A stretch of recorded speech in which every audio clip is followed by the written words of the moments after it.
اعوذ باللہ من الشیطان الرجیم بسم اللہ الرحمن الرحیم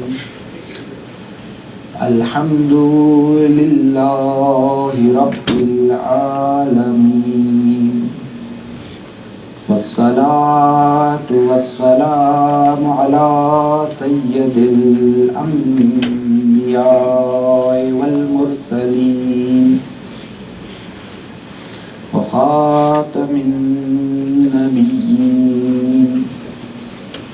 سیدنا ونبینا وشفیع ذنوبنا وطبیب قلوبنا بالقاسم محمد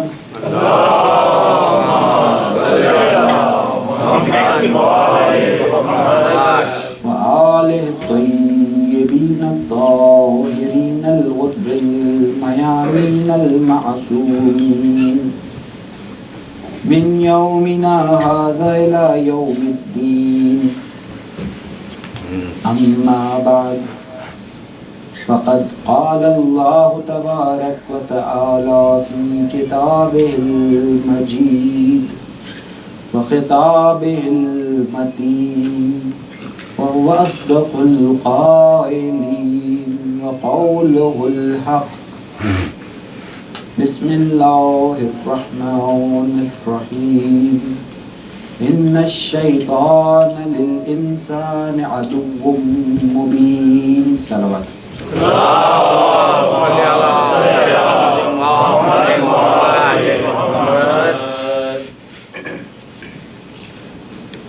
خداوند عالم نے انسانوں کو بہت سی نعمتوں سے نوازا ہے، اور جب تک انسان نعمت کی قدر و منزلت کو نہ پہچانے اس نعمت سے فائدہ نہیں اٹھا سکتا۔ تمام نعمتیں ایسی ہیں، جوانی کی نعمت ہو، عمر کی نعمت ہو، والدین کی نعمت ہو، وہ دین کی نعمت ہو، انبیاء کی نعمت ہو، دینی تعلیمات کی نعمت ہو، ہر نعمت جب تک آپ نعمت کو نہیں پہچانیں گے اس نعمت سے فائدہ نہیں اٹھا سکتے۔ جو شخص نہیں جانتا کمپیوٹر کو کس طرح استعمال کرنا ہے، جو شخص نہیں جانتا ریموٹ کو کس طرح استعمال کرنا ہے، جو شخص نہیں جانتا آئی فون کو کس طرح استعمال کرنا ہے، وہ اس سے فائدہ نہیں اٹھا سکتا۔ آپ روز دیکھتے ہیں، آپ کی دیکھنے کی باتیں ہیں، ایک بچے کے ہاتھ میں آپ موبائل دیجئے، وہ اس کے ساتھ کیا کرے گا؟ بڑے کے ہاتھ میں وہی نعمت آئے گی، وہ اس کو کس طرح سے اس کو استعمال کرے گا۔ یہ فرق کیوں ہے؟ یہ فرق اس لیے ہے کہ بچہ نعمت کی شناخت نہیں رکھتا، بڑا اس نعمت کی شناخت کو رکھتا ہے۔ تو جب شناخت ہو جائے تب زمینہ فراہم ہوتا ہے، تب مقدمہ بنتا ہے کہ انسان اس نعمت سے فائدہ اٹھا سکے۔ انسان پر اب ہے کہ چاہے تو نعمت کو سے فائدہ اٹھا لے، چاہے تو اس نعمت کو ضائع کر دے۔ ضروری ضرور ہے شناخت، کافی نہیں ہے۔ آپ کو ایسے لوگ ملیں گے کہ نعمت کی شناخت رکھتے ہیں پھر بھی فائدہ نہیں اٹھایا۔ تمام نعمتیں ایسی ہیں، اگر انسان قرآن کی عظمت کو نہ پہچان سکے تو ممکن ہے کہ وہ کتاب جو انسانوں کو زندہ کرنے کے لیے آئی، وہ کتاب جو انسانوں کو زندہ کرنے کے لیے آئی، انسان اس کو فقط اس وقت استعمال کرے جب کسی کی جان نکل نہ رہی ہو۔ دیکھیے قرآن اس لیے نہیں آیا، قرآن کا مقصد اور ہدف یہ نہیں تھا کہ جو مر نہیں رہا ہو اس کی موت آسانی سے واقع ہو جائے، نہیں، قرآن اس لیے آیا تاکہ انسانوں کو زندگی کرنا سکھائے، زندگی کرنے کو، زندگی کے روش کو، زندگی کے ڈھنگ کو سکھانے کے لیے قرآن آیا ہے۔ اور قرآن کے اندر آپ دیکھیے، قرآن تربیت کی کتاب ہے۔ وہ لوگ جو بچوں کی تربیت کرتے ہیں، قرآن سے درس لیجئے، کس طرح سے قرآن بچوں کی تربیت کر رہا ہے۔ کس طرح سے قرآن انسانوں کی تربیت کر رہا ہے. قرآن تربیت کی کتاب ہے. قرآن کے اندر بہت سی داستانیں نقل ہوئی ہیں, بہت سی کہانیاں ذکر ہوئی ہیں, 300 کے قریب کہانیاں ذکر ہوئی ہیں قرآن کے اندر.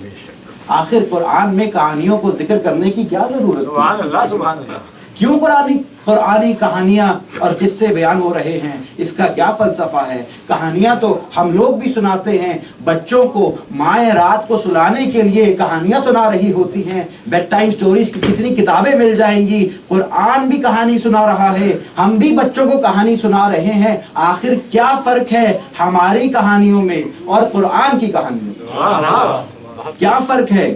فرق یہ ہے کہ آپ جب بچے کو کہانی سنا رہے ہوتے ہیں تو مقصد یہ ہوتا ہے کہ بچے کو سلا دے. خدا جب انسانیت کو کہانی سنا رہا ہے مقصد یہ ہے کہ اس کو خواب غفلت سے بیدار کرے.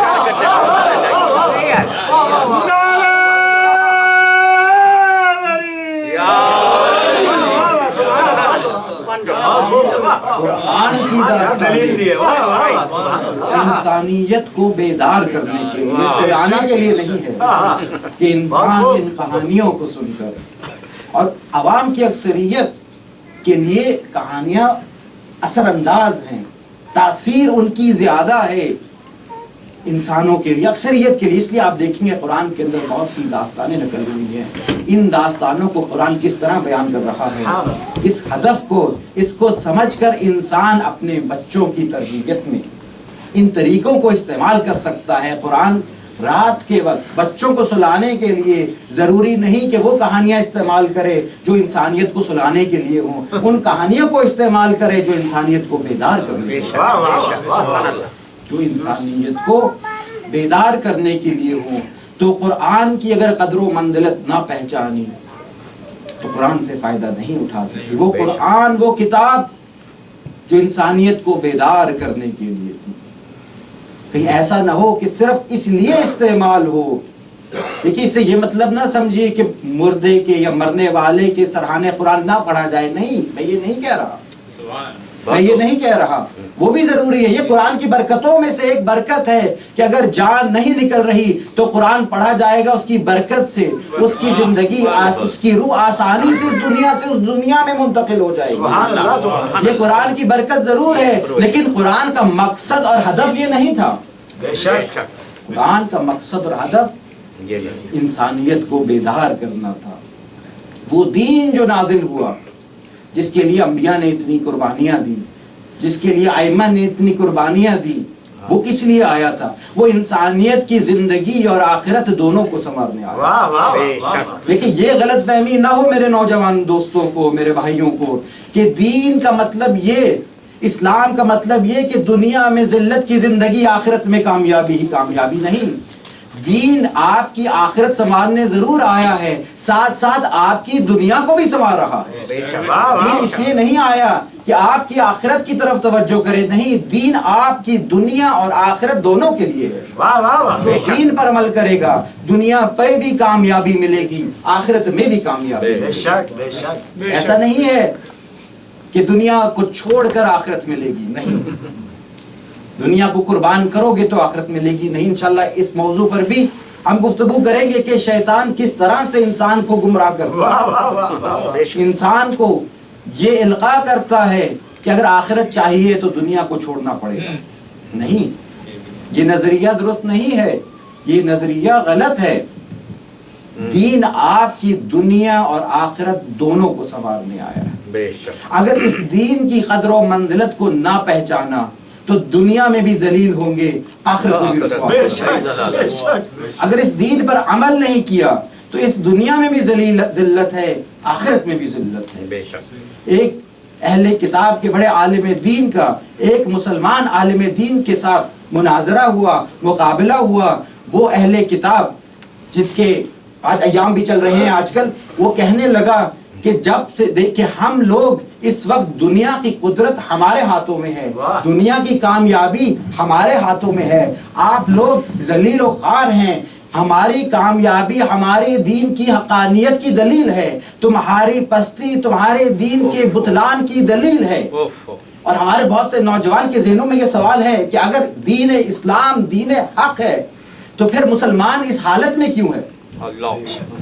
ہر مسلمان نوجوان کے ذہن کا سوال ہے کہ آخر اگر دین اسلام دین حق ہے تو پھر امت مسلمہ کی یہ حالت کیوں ہے؟ بے شک اس کا جواب ملنا چاہیے ان کو. جب اس عالم دین نے کہا کہ میرے دین کی حقانیت کی دلیل تو یہ ہے کہ آپ دیکھیے جہاں جہاں میرے دین کے پیروکار ہیں وہاں وہاں آپ کو قدرت نظر آئے گی, وہاں وہاں آپ کو دنیاوی کامیابی نظر آئے گی. تو اس عالم دین نے, مسلمان عالم دین نے پلٹ کر کہا نہیں, تم نے غلط نتیجہ نکالا ہے, تم نے غلط نتیجہ نکالا ہے. جب سے تم نے اپنے منحرف دین پر عمل کرنا چھوڑا کامیابی نے تمہارے قدم چومے, اور ہم نے جب سے اپنے دین پر عمل کرنا چھوڑا ہم ذلیل ہو گئے.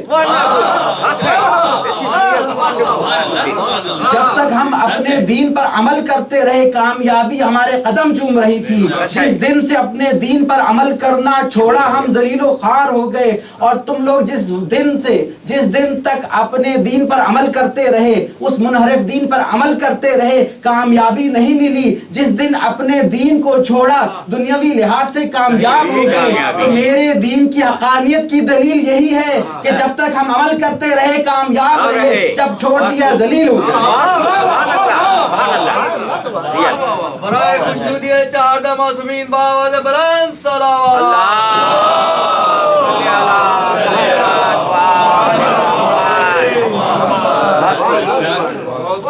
اور قرآن جو ہدایت کی کتاب ہے وہ بھی یہی پیغام دے رہا ہے, خطاب کر رہا ہے فَتُؤْمِنُونَ بِبَعْضِ الْكِتَابِ وَتَكْفُرُونَ بِبَعْضٍ. کیا تم قرآن کے بعض حصوں پر ایمان لاتے ہو, بعض کا انکار کرتے ہو؟ اگر دین پر عمل کرنا ہے تو پورا دین لیجئے. یہ کیا طریقہ ہے کہ آدھا دین لے لیا آدھا دین چھوڑ دیا؟ وہ دین جو دنیا میں رکاوٹ نہ بنے اس کو لے لیا, وہ دین جو دنیا میں رکاوٹ بنے اس کو چھوڑ دیا.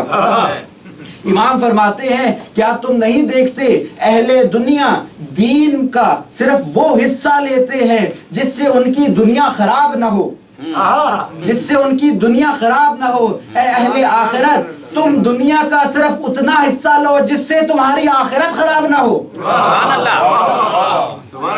دنیا کا تم صرف اتنا حصہ لو جس سے تمہاری آخرت خراب نہ ہو. وہ لوگ ڈیڈیکیٹڈ ہیں, دنیا چاہتے ہیں, دین کا صرف اتنا حصہ لیں گے جو دنیا کے راستے میں رکاوٹ نہ بنے. تو اگر تم آخرت چاہتے ہو تو دین کے ساتھ دنیا کا صرف اتنا حصہ لو جو آخرت میں تمہارے لیے رکاوٹ نہ بن سکے. قرآن کہہ رہا ہے اَفَتُؤْمِنُونَ بِبَعْضِ الْكِتَابِ وَتَكْفُرُونَ بِبَعْضٍ. کیا تم دین کے بعض حصے پر, کتاب کی بعض آیات پر ایمان لاتے ہو, بعض کا انکار کرتے ہو؟ مَا جَزَاءُ مَن يَفْعَلُ ذَلِكَ إِلَّا خِزْيٌ فِي الْحَيَاةِ الدُّنْيَا.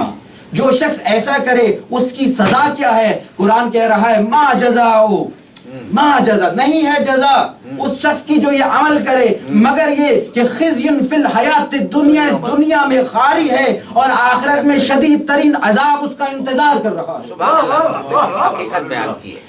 قرآن کہہ رہا ہے آپ امت کے زوال کا سبب ڈھونڈنا ہے, قرآن کہہ چکا ہے, قانون الہی کو بیان کر دیا ہے کہ جو امت دین کے ایک حصے کو لے لے, ایک حصے کو چھوڑ دے, تو نہ دنیا میں کامیابی ملے گی نہ آخرت میں کامیابی ملے گی. یہ وہ قرآن, یہ وہ کتاب ہے جو دنیا میں بھی انسان کی ہدایت کر رہی ہے, آخرت میں بھی انسان کی ہدایت کر رہی ہے کہ دنیا چاہیے تو اس راستے پر چلو, آخرت چاہیے تو اس راستے پر چلو. اگر اس راستے کو چھوڑ دیا نہ دنیا ملے گی نہ آخرت ملے گی. ہر وہ راستہ, ہر وہ چیز جو انسان کو اس کے کمال تک لے کر جائے گی اس کی نشاندہی کر دی قرآن نے. یہ عمل ہے جو تمہیں بلندیوں تک لے کر جائے گا, یہ وہ عمل ہے جو تمہیں جنت میں لے کر جائے گا. ہر وہ چیز جو انسان کی آخرت کے لیے نقصان دہ ہے اس کو بھی بتا دیا, دوست کی پہچان بھی کروا دی,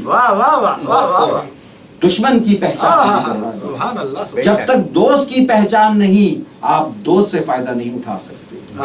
جب تک دشمن کی پہچان نہیں، دشمن سے فائدہ، دشمن سے دفاع نہیں کر سکتے. اور اگر دوست اور دشمن کو خلط کر دیا، دشمن کو دوست بنا لیا، دوست کو دشمن بنا دیا، تو پھر ٹھکانہ کہاں ہوگا؟ پھر ٹھکانہ کہاں ہوگا؟ تو قرآن دوست کی پہچان بھی کرا رہا ہے، دشمن کی پہچان بھی کرا رہا ہے. بے شک. انسان کا سب سے بڑا دشمن کون ہے؟ انسان کا سب سے بڑا دشمن، آپ ماشاءاللہ جانتے ہیں، صحیح جواب دے رہے ہیں. ان الشیطان للانسان عدو مبین، بے شک شیطان انسان کا کھلا دشمن، کھلا مبین، مبین کھلا دشمن ہے. بے شک بے شک. ہم نے اس دشمن کے بارے میں کتنا جانا ہے، کتنا جانتے ہیں اس دشمن کے بارے میں؟ یہ کس طرح ہمیں بہکائے گا، اللہ اکبر. کس کس راستے سے آئے گا، اپنے آپ کو اس سے کس طرح بچا سکتے ہیں. یہ کیسا دشمن ہے؟ ایسا دشمن جو آپ کو دیکھتا ہے، آپ اسے نہیں دیکھ سکتے. ایسا دشمن کہ وہ آپ سے غافل نہیں ہوتا، آپ اس سے غافل ہو جاتے ہیں. ایسا دشمن کہ جس نے قسم کھائی ہے، جس نے خدا کے سامنے قسم کھائی ہے کہ میں انسانیت کو بدبخت کر دوں گا، صحیح.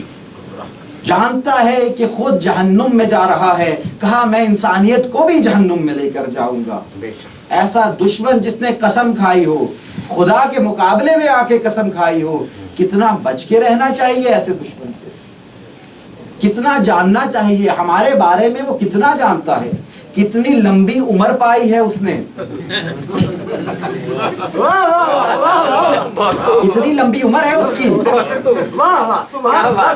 دیکھیے جس دنیا کی، جب سے دنیا بنی ہے تب سے تو کم ہے، بلکہ اس سے پہلے سے ہے. روایت میں ملتا ہے 6000 سال عبادت کی ہے اس نے ملائکہ کے ساتھ.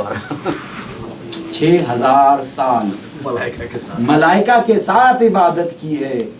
اور پھر یہ بھی نہیں پتا یہ 6000 سال اس دنیا کے سال ہیں یا اس دنیا کے سال، نہیں جانتے.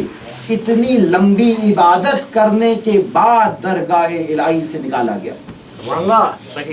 اب بدلہ لینا چاہتا ہے، بارگاہ الہی سے نکالا گیا. اتنی لمبی عمر، زمین کی خلقت حضرت آدم علیہ السلام کی خلقت سے کم 6000 سال پہلے سے ہے، اس سے پہلے کب سے نہیں جانتے. اتنی لمبی عمر، دنیا دیکھی ہے، گھاٹ گھاٹ کا پانی پیا ہے، اس پر صادق آتا ہے. گھاٹ گھاٹ کا پانی ہر قوم کے ساتھ رہا ہے، ہر قوم کے ساتھ رہا ہے، ہر قوم کو جہنم کی طرف لے جانے کی کوششیں کرتا رہا ہے. بے شک. نبیوں کے مقابلہ کیا ہے، نبیوں کے سامنے آیا ہے، قوموں کو غرق کیا ہے، قوموں کو گمراہ کیا ہے. ایک ایک شخص کا پروفائل بنا رکھا ہے، ایک ایک شخص کا. نہیں مذاق نہیں ہے، نہیں حقیقت ہے. وہ جانتا ہے کہ آپ کو کس چیز سے محبت ہے، آپ کی کمزوری کیا ہے، جانتا ہے آپ کی کمزوری کیا ہے، اس شخص کو کس چیز سے محبت ہے، کس چیز سے نفرت ہے، یہ شخص کس طرح بہک سکتا ہے. ایک ایک شخص کا اس نے پروفائل بنایا ہوا ہے. ہم نے کبھی شیطان کا پروفائل بنایا؟ دیکھیے یہ کیوں ہے ایسا کہ انسان اس سے غافل ہو گیا. اتنا کھلا دشمن جو اعلان کر کے آ رہا ہے، اعلان کر کے آ رہا ہے کہ میں تمہیں بدبخت کرنے آ رہا ہوں، پھر انسان غافل رہے. اللہ اکبر. اور انسان نے غافل رہنا تھا کہ قرآن کو بار بار اس آیت کا تکرار کرنا پڑا، انہو لکم عدو مبین، انہو لکم عدو مبین. کیوں تکرار؟ ایک مرتبہ کہنا کافی تھا؟ نہیں، کافی نہیں تھا. 5 مرتبہ کم اس آیت کی تکرار ہوئی، انہو لکم عدو مبین. اور مبین اور روشن دشمن کا کلمات قرآن نے 5 مرتبہ نہیں 10 سے زیادہ مرتبہ آئے ہیں. یہ آیت اس طرح سے 5 مرتبہ ہے، انہو لکم عدو مبین، بے شک وہ تمہارا کھلا دشمن ہے. اور آیت بھی ہے ان الشیطان للانسان عدو مبین. یہ ان 5 میں نہیں گنی. انہو لکما عدو مبین. جب حضرت آدم اور جناب حوا کو خطاب ہوا کہ وہ تم دونوں کا کھلا دشمن، تو بارہا کھلا دشمن دشمن مبین کے عنوان سے 10 سے زیادہ مرتبہ خداوند عالم نے شیطان کا تعارف کرایا تاکہ انسان دھوکہ نہ کھائے. حالات یہاں تک پہنچ گئے کہ ایک مرتبہ تو قرآن میں آیا کہ شیطان تمہارا دشمن ہے، اس کو اپنا دشمن بناؤ. اس کو دوست نہ بناؤ، اس کو اپنا دشمن بناؤ. گویا انسان شیطان کو اپنا دوست بنا رہا تھا. اتنا بڑا دشمن. ہم نے کیا تیاری کی ہے؟ ہم نے اس کے مقابلے کے لیے کیا تیاری کی ہے؟ شیطان کس کس راستے سے آ کر بہکائے گا؟ قرآن سب کچھ بتا گیا. قرآن تو بتا دیا، قرآن نے سب کچھ. انبیاء نے اس دین کو پہنچایا بھی، آئمہ نے اس دین کو بچایا بھی.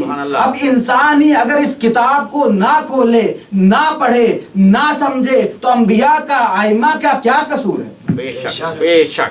انبیاء کا آئمہ کا کیا قصور ہے؟ جو زحمتیں انہوں نے کی، آپ عزاداری کیوں برپا کرتے ہیں؟ جو زحمتیں انہوں نے دی، اظہار تشکر ہے نا. آپ نے دین کو بچا دیا، اپنا خون فدا قربان کر دیا، دین کو بچا دیا. سچ ہے، حق. آپ اظہار مودت کرتے ہیں. اہل بیت سے مودت کا مصداق ہے عزاداری. بے شک بے شک. لیکن کیوں ہے مودت؟ آخر اہل بیت کی محبت کیوں واجب ہے؟ تاکہ ان کے ذریعے سے انسان کو دین ملے. جو اہل بیت کے در پہ آ گیا اسی کو دین ملے گا. بے شک بے شک. خدا تک پہنچنے کا اہل بیت کو چھوڑ کر کوئی اور راستہ نہیں ہے. نہیں ہے. اگر آپ خدا تک پہنچنا چاہتے ہیں اسی راستے سے جائیں گے، اسی راستے سے جا کر آپ کو خدا ملے گا. اور شیطان بھی اعلان کر رہا ہے کہ اے خدا میں تیری صراط مستقیم پر بیٹھ جاؤں گا. No doubt. میں اسی راستے پر بیٹھ جاؤں گا. انسان کو خوش بخت نہیں ہونے دے گا، انسان کو جنت میں نہیں جانے دے گا. قسم کھائی ہے. ہمیں تیاری کی ضرورت ہے کہ کتنی لمبی عمر پائی ہے. پھر اس کا علم دیکھیے، واہ واہ واہ واہ. کتنا علم ہے اس کے پاس. پوری تاریخ انسانیت کا علم ہے. صحیح. دیکھ رہا ہے، عینی گواہ ہے. ملائکہ کی صحبت میں بھی رہ چکا ہے. مادی علم بھی ہے، مانوی حوالے سے بھی علم رکھتا ہے. خدا کی وحدانیت پر بھی اقرار کیا واہ سبحان اللہ. ہے کہ نہیں؟ بالکل. توحید پر بھی اقرار ہے. خدا کی بارگاہ سے نکالے جانے کے بعد بھی بار بار یا رب کہہ کر پکارا. خدا کی ربوبیت پر بھی اقرار رکھتا ہے. قیامت کا کیا قیامت پر بھی اس کا ایمان ہے؟ بالکل ہے. تبھی تو فرصت مانگی تھی قیامت تک، ملی وقت المعلوم تک. قیامت پر بھی اس کا اعتقاد، خدا پر بھی اس کا اعتقاد، خدا کے قادر ہونے پر بھی اس کا یقین، بے شک بے شک. خدا کے رب ہونے پر بھی اس کا یقین. سب کچھ جو کچھ ملے گا خدا سے ملے گا، اس کا بھی اس کو یقین. جب نکالا جا رہا تھا کہنے لگا بارگاہ الہی کو خود مخاطب کر کے، خدا سے خطاب کر کے یہ کہنے لگا کہ پروردگارا مجھے اس ایک سجدے سے معاف کر دے.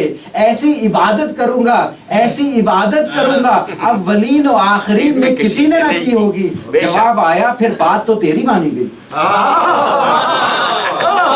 بات تو پھر تیری مانی گئی. دیکھیے خدا کو مان رہا تھا، خدا کی بات نہیں مان رہا تھا. کسی کو ماننا اس کی ذات کا ماننا نہیں ہوتا، کسی کو ماننا اس کی بات کا ماننا. بہت خوب. ورنہ شیطان عالم دین ہے، بے شک بے شک. ہر حلال کو جانتا ہے. کیا کیا حلال ہے، ایک حلال کو جانتا ہے، ایک حرام کو جانتا ہے. عالم دین ہے، بلا عمل ہے. کیا بات ہے.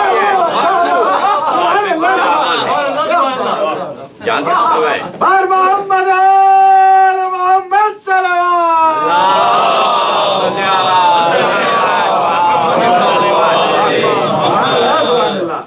عالم دین ہے، عالم دنیا بھی ہے، سب کچھ جانتا ہے. مشکل عمل میں ہے. امن. لیکن اسی لیے میں نے کہا شناخت ضروری ہے. بہت خوب. جانتا ہے پہلا امام کون ہے, بے شک. جانتا ہے دوسرا امام کون ہے, جانتا ہے نبی آخر الزمان کون ہے, سب کچھ جانتا ہے, بات نہیں مان رہا. واہ واہ واہ. سب کچھ جانتا ہے. دیکھیں جاننا کافی نہیں ہے, ورنہ شیطان سب سے زیادہ عالم ہے. اور جتنا ایمان, جتنی معرفت, جتنی پہچان اس کو خدا کی ہے. سبحان اللہ. انبیاء اور ائمہ کو چھوڑ کر انسانیت میں آپ دیکھیے کس کی بے شک. اتنی شناخت ہو, اتنی پہچان ہو, لیکن اس کے باوجود جائے گا کہاں؟ واہ واہ واہ. جہنم میں. جائے گا کہاں؟ جہنم میں.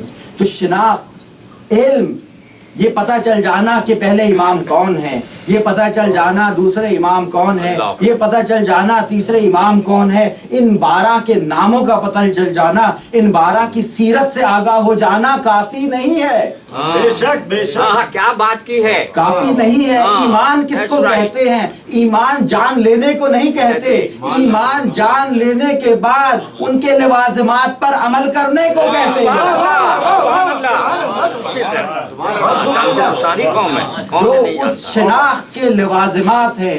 جب جان لیا یہ خدا ہے, جب جان لیا کہ خدا ہے, پھر اس کی ہر بات پر عمل کرنا واجب. اگر عمل کر رہا ہے اس ذات پر ایمان رکھتا ہے, اگر عمل نہیں کر رہا تو صرف شناخت ہے, ابھی ایمان نہیں بنا.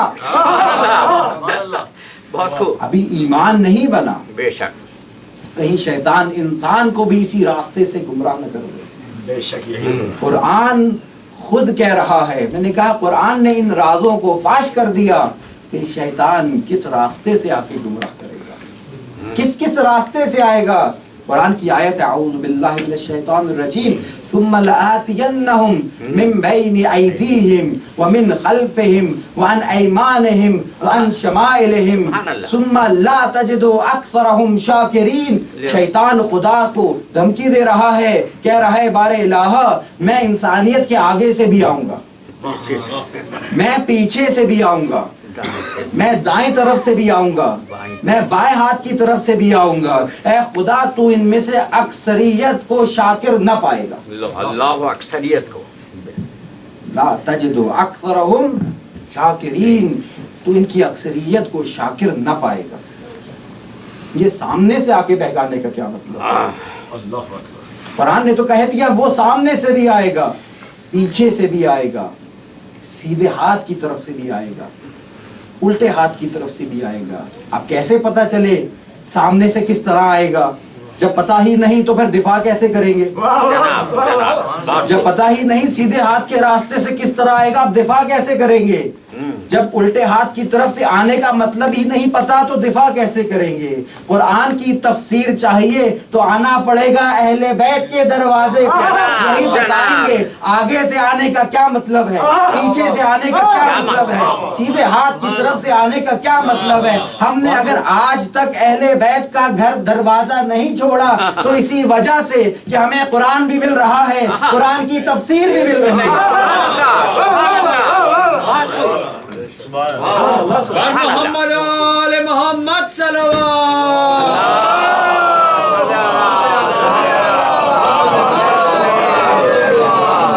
بے شک بے شک. ہمارے چھٹے امام امام صادق علیہ السلام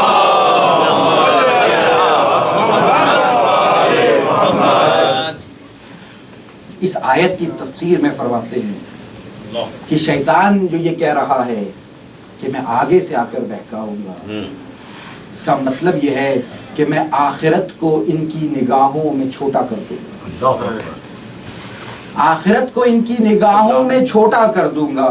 آخرت ان کے لیے کوئی قیمتی چیز نہیں رہے گی, ساری زندگی دنیا کے پیچھے بھاگتے رہیں گے یہاں تک کہ موت ان کو آ جائے. یہ ہے آگے سے آ کے بہکانے کا مطلب. ہاں میں پیچھے سے آ کر بہکاؤں گا, اس کا مطلب یہ ہے کہ میں دنیا کو ان کی آنکھوں میں زینت دے دوں گا, دنیا کو ان کے لیے بڑا کر دوں گا. یہ دنیا کے پیچھے لگے رہیں گے یہاں تک کہ موت انہیں آنے. میں سیدھے ہاتھ کی طرف سے آ کر بہکاؤں گا، میں دین کے راستے سے بہکاؤں گا، میں دین کے راستے سے بہکاؤں گا۔ اور مومنین کے لیے یہاں زیادہ خطرہ ہے، متدینین کے لیے یہاں زیادہ خطرہ ہے۔ کہہ رہا ہے میں نمازی کو نماز کے راستے سے بہکاؤں گا، میں عابد کو عبادت کے راستے سے بہکاؤں گا، میں زاہد کو زہد کے راستے سے بہکاؤں گا، میں عزادار کو عزاداری کے راستے سے بہکاؤں گا۔ نہیں چھوڑنا کسی کو، اس نے کسی کو نہیں چھوڑنا۔ یہ خطرے کی گھنٹی ہے مومنین کے لیے۔ باقی بھی ہیں، یہاں زیادہ احتیاط کی ضرورت ہے، یہاں زیادہ احتیاط کی ضرورت ہے۔ میں سیدھے ہاتھ کی طرف سے آ کر بہکاؤں گا، میں الٹے ہاتھ کی طرف سے آ کر بہکاؤں گا، میں برائی کی دعوت دوں گا۔ جو برے ہوں گے ان کو برائی کی دعوت دے گا، جو نیک ہوں گے ان کو نیکی کے راستے سے بہکائے گا۔ جو دین پر عمل کرنا چاہتے ہیں ان کو آ کر کہے چوری کر لو، کام نہیں بنے گا، اس کا کام نہیں بنے گا۔ ان کو بہکانے کے لیے دین کا راستہ استعمال کرنا پڑے گا۔ اور اس نے انبیاء کو بھی نہیں چھوڑا، انبیاء کو بھی بہکانے گیا ضرور ہے، کامیابی نہیں ہوئی، لیکن انبیاء کو تکلیفیں اس نے ضرور پہنچائی۔ ایک مرتبہ روایت میں ملتا ہے کہ جناب عیسیٰ علیہ السلام، صلوات پڑھیے محمد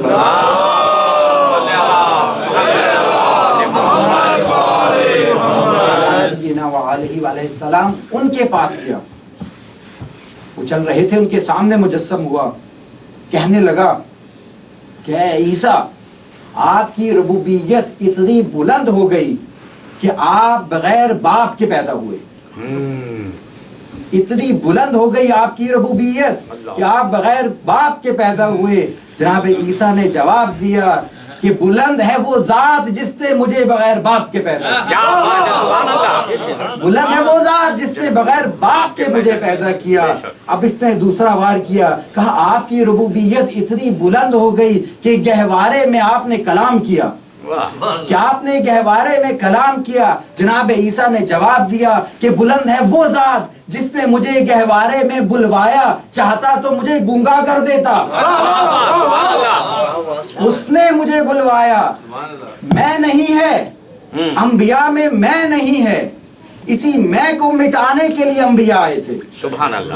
اسی میں کو اگر ایک شہر میں 1,24,000 انبیاء اکٹھے ہو جائیں کوئی جھگڑا نہیں ہوگا، کوئی جھگڑا نہیں ہوگا، کیونکہ مقصد ایک ہے، ہدف ایک ہے، میں نہیں ہے۔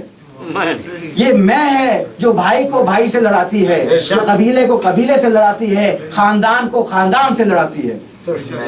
اسی میں کو شیطان کب بنا؟ جب کہا تو نے مجھے اس سے خلق کیا، اس کو اس سے خلق کیا۔ جب میں بیچ میں آئی، شیطان خود کہتا ہے میں نہ کہنا ورنہ میں بن جاؤ گے۔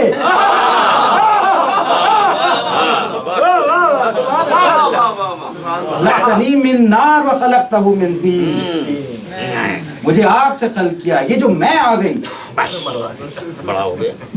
تو جناب عیسیٰ بھی کہہ رہے ہیں میں کچھ نہیں ہوں،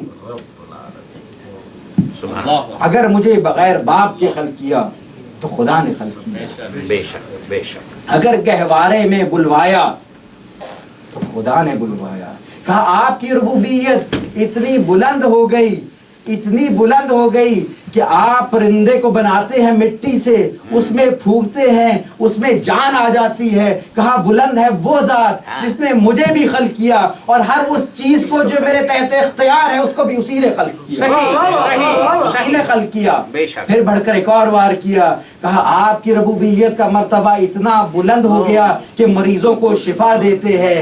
کہا بلند ہے وہ ذات، بلند ہے وہ ذات جس کے اذن سے مریضوں کو شفا دیتا ہوں، جس کے اذن سے مریضوں کو شفا دیتا ہوں۔ کہا آپ کی ربوبیت اتنی بلند ہو گئی کہ مردوں کو زندہ کرتے ہیں۔ کہا بلند ہے وہ ذات جس کے اذن سے مردوں کو زندہ کرتا ہوں، اور جس کو زندہ کیا اس کو وہی ذات دوبارہ مارتی ہے، وہی ذات دوبارہ مارتی ہے۔ کہا آپ کی ربوبیت کا مرتبہ اتنا بلند ہو گیا کہ آپ سمندر پر، آپ پانی پر چلتے ہیں، آپ کے پیر گیلے نہیں ہوتے، آپ غرق نہیں ہوتے۔ کہا بلند ہے وہ ذات جس نے مجھے یہ عطا کیا کہ پانی پر چلتا ہوں وہ مجھے غرق نہیں ہونے دیتا، اگر اس کا ارادہ ہو جائے اسی وقت غرق ہو جاؤں، اسی وقت غرق ہو جاؤں۔ کہا آپ کی ربوبیت اتنی بلند ہو گئی، ایک وہ دن آنے والا ہے کہ زمین و آسمان کا انتظام آپ کے ہاتھ میں ہوگا، آپ کائنات کو روزی دے رہے ہوں گے۔ اب جناب عیسیٰ نے اس کو دور کیا یہ کہتے ہوئے کہ سبحان اللہ، منزہ ہے وہ ذات، پاک ہے خدا ہر عیب و نقص سے۔ اس کو بھگا دیا، وہاں سے تو بھگا دیا، لیکن پلٹ کر قوم کے پاس آیا، قوم کو گمراہ کر دیا۔ اسی جناب عیسیٰ علیہ السلام جو خدا کے بندے تھے دین کے راستے سے بہکائے گا جناب عیسیٰ کو، جناب عیسیٰ کی قوم کو دین کے راستے سے بہکایا ہے، بندہ خدا کو خدا بنا دیا، بندہ خدا کو خدا بنا دیا۔ یہ دین کے راستے سے بہکانا۔ دیندار تھے، ابھی بھی اپنے دین پر اپنے دین پر ناز کیے ہوئے بہکا دیا۔ جب مباہلہ کے لیے نجران کے آئے ہیں پادری، اور جو مباحثہ ہوا ہے رسول کے ساتھ، ایک دلیل جو لے کر آئے ہیں وہ یہی کہ جناب عیسیٰ خدا کے بیٹے ہیں کیونکہ بغیر باپ کے پیدا ہوئے ہیں۔ یہی سے تو جواب میں سرکار دو عالم نے کیا کہا؟ اگر جناب عیسیٰ بغیر باپ کے پیدا ہونے پر اس بات کے اہل ہو جائیں کہ خدا کے بیٹے قرار پائیں تو جناب آدم کا نہ باپ تھا نہ ماں تھی، وہ زیادہ لائق ہے ان کو خدا کا بیٹا کہا جائے،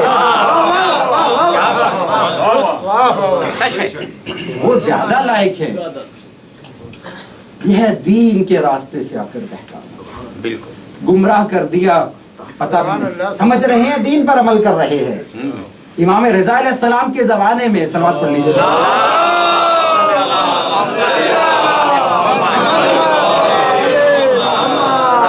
جو مناظرے ہوئے ہیں اس میں بھی جب سوال کرنے والے نے کہا کہ جناب عیسیٰ کے بارے میں آپ کا کیا نظریہ ہے، تو جب مسلمان یہ کہتے تھے کہ ہمارا نظریہ یہ ہے کہ وہ خدا کے نبی ہیں، ہم ان کے دین پر ایمان رکھتے ہیں، وہ نبی برحق ہیں، تو پلٹ کر کہا کرتے تھے کہ دیکھو جناب عیسیٰ پر تم بھی ایمان رکھتے ہو، جناب عیسیٰ پر ہم بھی ایمان رکھتے ہیں، سرکار آخر زمان پر صرف تم ایمان رکھتے ہو، آؤ کیوں نہ مل کر اس نبی کی نبوت پر، اس نبی کے دین پر ایمان لے آئیں جس پر ہم بھی متفق ہیں، تم بھی متفق ہو۔ تو جب جناب رضا علیہ السلام سے انہوں نے یہی سوال کیا کہ آپ جناب عیسیٰ کے بارے میں کیا کہتے ہیں، آپ کا عقیدہ کیا ہے، تو امام کا جواب سنیے، کہا میں اس عیسیٰ پر ایمان رکھتا ہوں جس نے نبی آخر زمان کی گواہی دی ہو، میں اس عیسیٰ پر ایمان نہیں رکھتا جس نے رسول کی رسالت کا اقرار نہ کیا ہو، جس نے رسول خدا کا کلمہ نہ پڑھا ہو۔ اب کہاں جائیں گے، اب کہاں جائیں گے؟ پھر پلٹ کر کہا کہ مجھے جناب عیسیٰ کی اوپر جو جس عیسیٰ پر تم ایمان رکھتے ہو مجھے اس پر اعتراض ہے۔ کہا آپ کو کیا اعتراض؟ کہا میں نے سنا ہے کہ جناب عیسیٰ کمزوری تھے، ناتوانی کی وجہ سے عبادت میں کوتاہی کرتے تھے۔ گھبرا کر پلٹ کر کہا میں تو آپ کو مسلمانوں کا سب سے بڑا دانش مند سمجھتا تھا، آپ نہیں جانتے جناب عیسیٰ علیہ السلام تمام رات عبادت میں کھڑے رہتے تھے، تمام دن روزہ رکھتے تھے۔ کہا کہ تم تو عیسیٰ کو خدا کہتے ہو، اگر خدا تھے تو پھر کس کی عبادت کیا کرتے تھے؟ نعرہ تکبیر، نعرہ رسالت،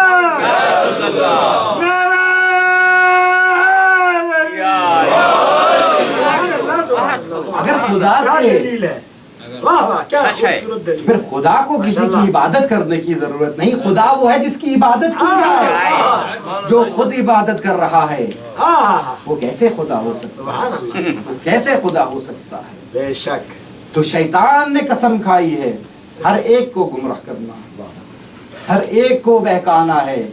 ہمیں بھی چاہیے کہ اس کے بارے میں جانیں کس کس راستے سے آئے گا، کس کس راستے سے ہم دفاع کر سکتے ہیں، اپنے آپ کو بچا سکتے ہیں۔ آگے سے بھی آئے گا، پیچھے سے بھی آئے گا، سیدھے ہاتھ کی طرف سے بھی آئے گا، الٹے ہاتھ کی طرف سے بھی آئے گا۔ کربلا میں بھی بہت سے ایسے تھے جو دین کے نام پر حسین پر تلوار چلا رہے تھے۔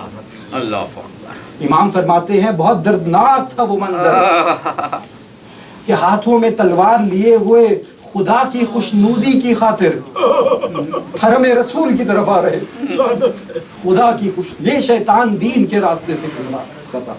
اللہ اکبر۔ جب امام حسین علیہ السلام تنہا رہ گئے تو ایک مرتبہ اپنے بھائیوں کے خیموں کی طرف آئے، دیکھا خیمے خالی ہے، ایک نگاہ خاندان عقیل کے خیموں کی طرف کی، وہ خیمے بھی خالی۔ جب دونوں خیموں کو خالی پایا، ایک مرتبہ اپنے صاحب کے خیموں کی طرف دیکھا، وہ بھی خالی تھے، تو بیویوں کے خیموں کی طرف چل پڑے اور امام سجاد علیہ السلام کے خیمے کا رخ کیا۔ جب امام سجاد علیہ السلام نے دیکھا کہ امام وقت آ رہے ہیں، ایک مرتبہ کہا پھوپھی جان مجھے کھڑا کر دیجئے، فرزند رسول آ رہا ہے۔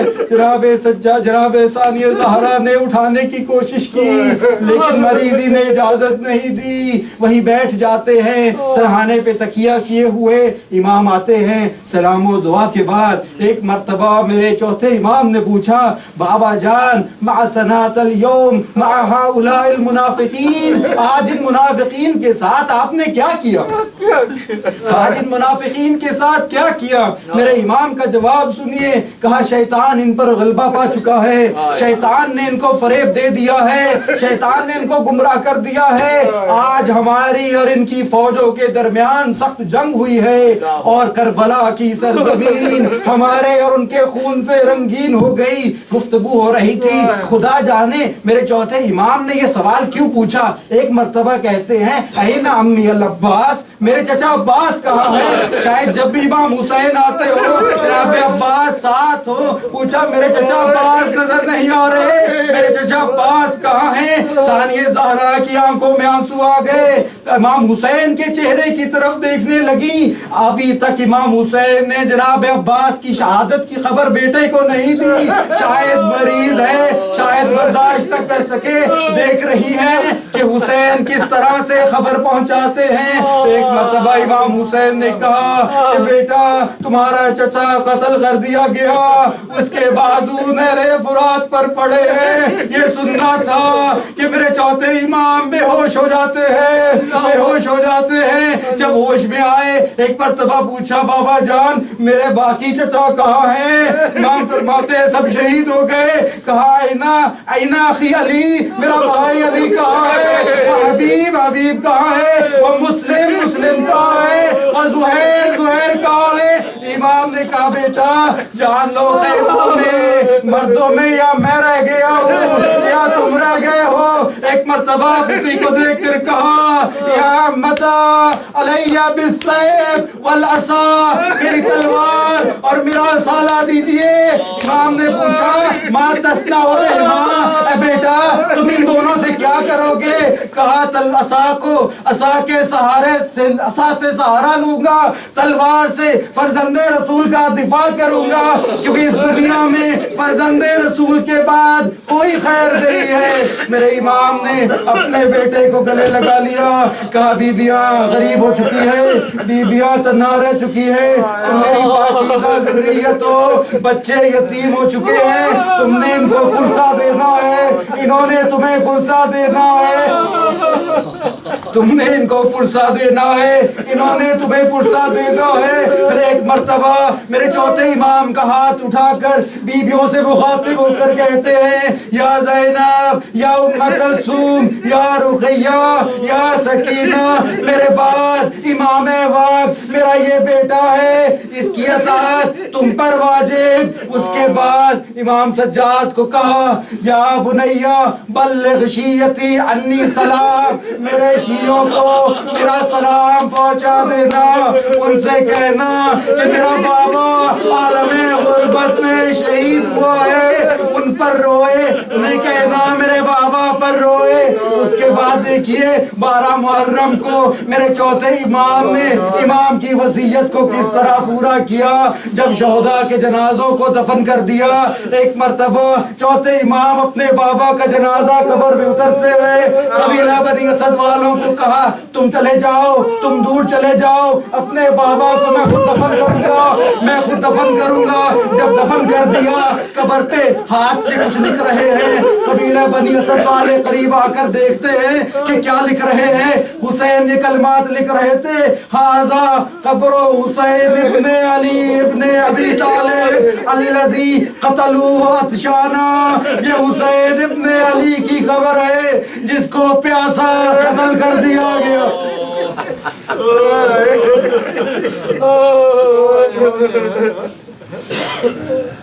رحمت اللہ علی القوم الظالمین۔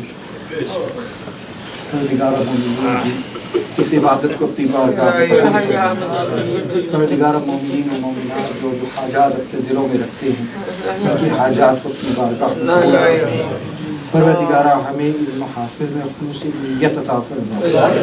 پروردگارہ ہمیں دین پر دین حاصل سیکھنے کی اور اس پر عمل کرنے کی توفیق عطا فرما۔ پروردگارہ ہمیں اپنے بچوں کی صحیح معنوں میں اسلامی تربیت کرنے کی توفیق عطا فرما۔ پروردگارہ امام زمان علیہ السلام کا ظہور جلد فرما۔ پروردگارہ ہمیں امام کے اعوان و انصار میں شمار فرما۔ ان کے ظہور کو ہمارے لیے باعث عافیت قرار دے۔